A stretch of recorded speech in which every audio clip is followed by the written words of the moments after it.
रास चाहे कितनी भी गहरी जमीन में दफन कर दो, एक न एक दिन वक्त की बारिश उसकी मिट्टी धो ही देती है। शिकारपुर गांव के बाहर 15 साल पहले एक अकेले इंसान ने अपने लालच को इस जमीन में गाड़ा था और उसके साथ गांव का भविष्य भी।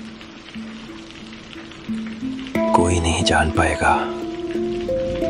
हाँ, किसी को शक नहीं होगा कि भैरव मैकेनिक ने गांव के मंदिर का खजाना इस बंजर हाईवे पर छुपाया है। जो भी इस जमीन पर आएगा उसकी अर्थी उठेगी, जैसे उस शहरी आदमी की उठी। वो डर से कांपता हुआ 10 साल का बच्चा उस रात तो अंधेरे में बच निकला, पर उसकी आंखों में छपी वो खौफनाक तस्वीर कभी नहीं मिटी।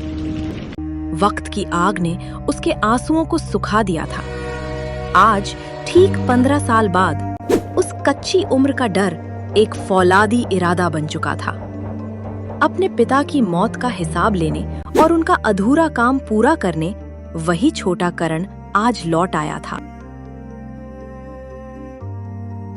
वही गांव, वही मनहूस जमीन और वही करण। करण बेटा, तू वापस आ गया और सीधा इस मनहूस जमीन पर। चल यहाँ से, ये जगह श्रापित है। श्रापित जमीन नहीं होती चाचा, इंसान की नीयत होती है। 15 साल पहले मेरे पिताजी इस गांव का सच ढूंढने आए थे और गायब हो गए। आज मैं यहां एक ढाबा खोलूंगा, और वो भी मामूली ढाबा नहीं, शिकारपुर का पहला एसी ढाबा। करण ने जमीन की सफाई शुरू कर दी, पर करण अनजान था। वो नहीं जानता था कि गुनाह दफन करने वाला कातिल आज हमदर्द का नकाब पहनकर उसकी तरफ आ रहा है। भैरव के चेहरे पर मीठी मुस्कान थी, पर दिल में खौफ था। कहीं इस लड़के ने सच जान तो नहीं लिया। अरे करण बाबू, बड़े दिनों बाद गांव की याद आई। सुना है एसी ढाबा खोल रहे हो इस आग उगलते हाईवे पर। दिमाग तो बहुत लगाया है करण बाबू। हाँ भैरव काका, पुरानी जमीन है, पर नई शुरुआत करनी है। कोई भी बिजली का काम हो, अपने इस काका को याद करना। एसी की वायरिंग मैं खुद करूंगा, एक पैसा नहीं लूंगा। तभी करण की नजर भैरव के हाथ पर जाती है और वो सब कुछ समझ जाता है। शुक्रिया काका, पर मेरा एसी प्लांट थोड़ा बड़ा है। उसके लिए मुझे जमीन के ठीक इसी हिस्से में एक गहरा बेसमेंट यानी भूमिगत घर खोदना पड़ेगा। बेसमेंट? अरे जमीन बहुत कड़ी है यहाँ की, ऊपर ही रख लो मशीन। नहीं काका, नींव गहरी ही होगी। कल से खुदाई शुरू। भैरव फिर वहां से मुस्कुराकर चला तो जाता है, पर उसके दिमाग में शैतानी ख्याल आने शुरू हो गए थे। उसे समझ आ गया था कि अगर करण की कुदाल थोड़ी और गहरी चली गई तो मिट्टी के साथ साथ 15 साल पुराना वो काला सच भी जमीन फाड़ कर बाहर आ जाएगा। करण ने एसी ढाबे का काम शुरू कर दिया।